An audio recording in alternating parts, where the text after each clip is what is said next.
बनी इसराइल के एक व्यक्ति की कहानी है जिसकी पत्नी बहुत खूबसूरत और रूपवती थी। वह अपनी पत्नी से बेहद मोहब्बत करता था, लेकिन जब उसकी पत्नी का निधन हो गया तो वह गहरे दुख में डूब गया। वह अपनी पत्नी की कब्र के पास जाकर घंटों बैठता और आंसू बहाते हुए रोया करता था। एक दिन ऐसा हुआ कि हजरत ईसा अलैहिस्सलाम उस रास्ते से गुजर रहे थे। अस्सलाम वालेकुम प्यारे सामीन, उम्मीद है कि आप खैरियत से होंगे। आज का जो वाक़या है वो हज़रत ईसा अलैहिस्सलाम के मुर्दे को ज़िंदा किया, वो वाक़या आप इस वीडियो में समाप्त करेंगे। दिस वीडियो इज़ क्रेडिट सारा आहेद, so visit now, so start. उन्होंने उस व्यक्ति को कब्र के पास बैठकर रोते हुए देखा। हजरत ईसा अलैहिस्सलाम ने उससे पूछा, ए भाई, तुम यहाँ कब्र के पास बैठकर क्यों रो रहे हो? ये उस व्यक्ति ने अपनी पूरी कहानी बयान की और बताया कि उसकी पत्नी के जाने के बाद वह अकेला हो गया है और उसका दिल बहुत दुखी है। हजरत ईसा अलैहिस्सलाम ने उससे पूछा, क्या तुम चाहते हो कि मैं तुम्हारी पत्नी को फिर से जिंदा कर दूं? उस व्यक्ति ने कहा, जी हाँ हजूर, यह मेरा दिली ख्वाहिश है। मैं उससे बेइंतहा मोहब्बत करता था। उसके जाने के बाद से मेरी जिंदगी वीरान हो गई है। मैं महीनों से चैन की नींद नहीं सो सका हूँ। इस दुनिया में अब मुझे उसकी कब्र के अलावा और कोई जगह अच्छी नहीं लगती। उस समय हजरत ईसा अलैहिस्सलाम ने बनी इसराइल के उस शख्स की पत्नी को जिंदा करने की नीयत से कब्र की ओर इशारा करके आवाज दी। तुरंत ही एक आदमी कब्र से बाहर आ गया, लेकिन उसके नाक, आंख, मुंह और शरीर के अन्य हिस्सों से खौफनाक आग की लपटें निकल रही थीं। जब उस आदमी ने हजरत ईसा अलैहिस्सलाम को देखा तो वह बोला, ला इलाहा इल्लल्लाहु ईसा रूहुल्लाह, और तुरंत उसके शरीर से निकल रही आग की लपटें बुझ गईं। यह देखकर बनी इसराइल का वह शख्स हजरत ईसा अलैहिस्सलाम से कहने लगा, हजूर, मुझसे गलती हो गई है। यह कब्र मेरी पत्नी की नहीं है। मैं लगातार 2 महीने तक रोता रहा और कब्रों के पास बैठा रहा। इसी वजह से मैं भूल गया कि मैं किस कब्र के पास हूँ। यह सुनकर हजरत ईसा अलैहिस्सलाम ने उस व्यक्ति को जो कब्र से बाहर आया था हुक्म दिया, तुम अल्लाह के हुक्म से अपनी कब्र में वापस चले जाओ। तुरंत वह आदमी जमीन पर गिर पड़ा और दोबारा लाश बन गया।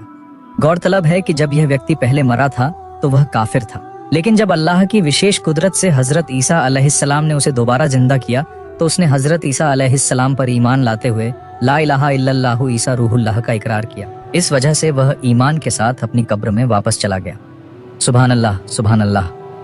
उसकी कब्र को दोबारा मिट्टी से बंद कर दिया गया।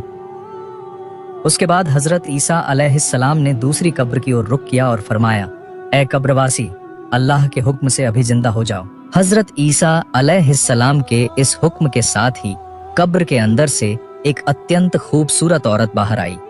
वह अपने सिर से मिट्टी झाड़ते हुए उठ खड़ी हुई। उस महिला को देखते ही यहूदी व्यक्ति चिल्ला उठा, ए अल्लाह के नबी, यही मेरी पत्नी है। इसके बाद हजरत ईसा अलैहिस्सलाम ने उस व्यक्ति से पूछा, क्या तुम अपनी पत्नी को लेकर अपने घर जाना चाहते हो?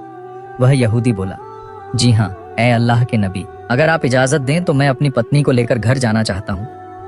हजरत ईसा अलैहिस्सलाम ने अनुमति दी। इसके बाद वह यहूदी व्यक्ति अपनी पत्नी को लेकर घर जाने के लिए रवाना हो गया। रास्ते में उस व्यक्ति ने अपनी पत्नी से कहा, तुम्हारी कब्र के पास मैंने लगातार 2 महीने तक रोते हुए रातें बिताई। मैंने इन दिनों में एक पल भी सो नहीं पाया। मैं बेहद थक चुका हूँ, इसलिए अब मैं कुछ देर आराम करना चाहता हूँ। उसकी पत्नी ने इस बात पर सहमति जताई। फिर वह व्यक्ति रास्ते के किनारे बैठ गया और अपनी पत्नी की गोद में सिर रखकर सो गया। कुछ ही देर में वह गहरी नींद में चला गया।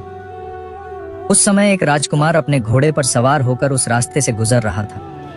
राजकुमार बेहद खूबसूरत और धन संपत्ति का मालिक था। उसके पास बहुमूल्य गहने और सोने चांदी के आभूषण थे। राजकुमार को देखकर यहूदी की पत्नी उस पर मोहित हो गई और उसके प्रेम में पागल हो गई। वह खुद को नियंत्रित नहीं कर सकी और अपने सोते हुए पति का सिर अपनी गोद से हटाकर राजकुमार के सामने जा खड़ी हुई। राजकुमार ने जैसे ही उस महिला को देखा, उसे पसंद आ गई। राजकुमार ने महिला की सहमति लेकर उसे अपने घोड़े पर बिठा लिया और राजमहल की ओर रवाना हो गया। काफी देर बाद यहूदी व्यक्ति की नींद खुली। नींद से जागने के बाद उसने पाया कि उसकी पत्नी उसके पास नहीं थी। वह बेहद चिंतित हो गया और सोचने लगा कि उसकी पत्नी कहाँ चली गई। तभी उसने घोड़े के खुरों के निशान देखे। उन निशानों का पीछा करते हुए वह राजमहल तक पहुंच गया। वहां उसने अपनी पत्नी को एक राजकुमार के साथ ऐशो आराम करते हुए देखा। यहूदी व्यक्ति ने राजकुमार से कहा, यह मेरी पत्नी है, कृपया इसे मुझे वापस कर दें। इससे पहले कि राजकुमार कुछ कहता, उसकी पत्नी बोल पड़ी, मैं तुम्हारी पत्नी नहीं हूँ, अब मैं राजकुमार की दासी हूँ। यह सुनकर यहूदी व्यक्ति अपने कानों पर यकीन नहीं कर सका। वह सोचने लगा, जिस पत्नी के लिए मैंने 2 महीने तक उसकी कब्र के पास बैठकर रोते हुए अपनी जिंदगी बर्बाद कर दी, उसे हजरत ईसा अलैहिस्सलाम की अल्लाह से मिली खास कुदरत से कब्र से जिंदा कराया गया, लेकिन उसने मेरे साथ बेवफाई कर दी। इस बीच राजकुमार ने गुस्से में कहा, तुम्हारी इतनी हिम्मत कैसे हुई कि तुम मेरी दासी को मुझसे वापस लेने के लिए यहाँ आए हो? क्या तुम जानते हो मैं तुम्हारे साथ क्या कर सकता हूँ? यहूदी व्यक्ति गिड़गिड़ाते हुए बोला, खुदा की कसम, ये मेरी पत्नी है। उसकी मौत के बाद हजरत ईसा अलैहिस्सलाम की खास ताकत से उसे जिंदा किया गया था।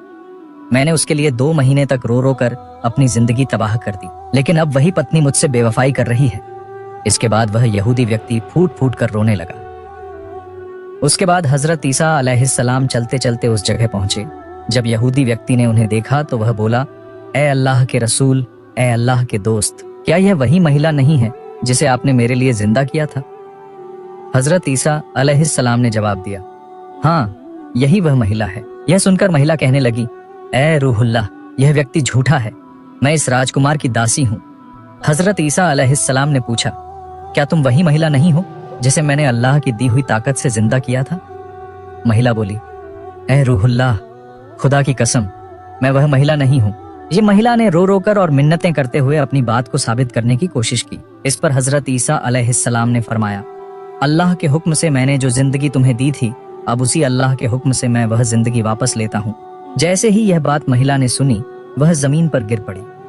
वह महिला जो पहले ईमानदारी के साथ जिंदा हुई थी, अब हजरत ईसा अलैहिस्सलाम की अवज्ञा करके फिर से काफिर हो गई और अपनी कब्र में चली गई। हजरत ईसा अलैहिस्सलाम ने कहा, जो व्यक्ति यह देखना चाहता है कि कोई काफिर मौत के बाद जिंदा होकर ईमानदारी के साथ दुनिया से गया, तो वह हाफसी को देखे, और जो यह देखना चाहता है कि कोई ईमान वाला व्यक्ति मौत के बाद दोबारा जिंदा होकर दुनिया के मुंह में अंधा हो गया और अपने शौहर के साथ बेवफाई करके फिर से काफिर बनकर मरा, तो वह इस महिला को देखे। यह सब देखकर वह यहूदी व्यक्ति बोला, मैं अब कभी शादी नहीं करूंगा। यह कहकर वह अल्लाह की राह में निकल गया और इबादत करते हुए आखिरत में चला गया। अल्लाह ताला हम सबको ईमान की हालत में मरने की तौफीक अता फरमाए, इस वाक़े से सबक हासिल करने की तौफीक दे। प्यारे सामीन, ये था हज़रत ईसा अलैहिस्सलाम की ज़िंदगी का वाक़या, मुर्दे को ज़िंदा किया। आपने देखा किस तरीके से जो जन्नती था वो जहन्नमी हो गया, जो जहन्नमी था वो जन्नती हो गया। किस तरीके से झूठ बोलकर वो जहन्नम में चली गई और किस तरीके से उसने कलमा पढ़कर जन्नत में दाखिल हो गया। उम्मीद है कि आपको ये वाक़या, इस्लामी वाक़या आपको पसंद आया होगा। अगर पसंद आया हो तो वीडियो को लाइक, दोस्तों को शेयर करें। This video is credit Sarah Aahil, that channel visit. I will meet you next वाक़या। Thanks for watching.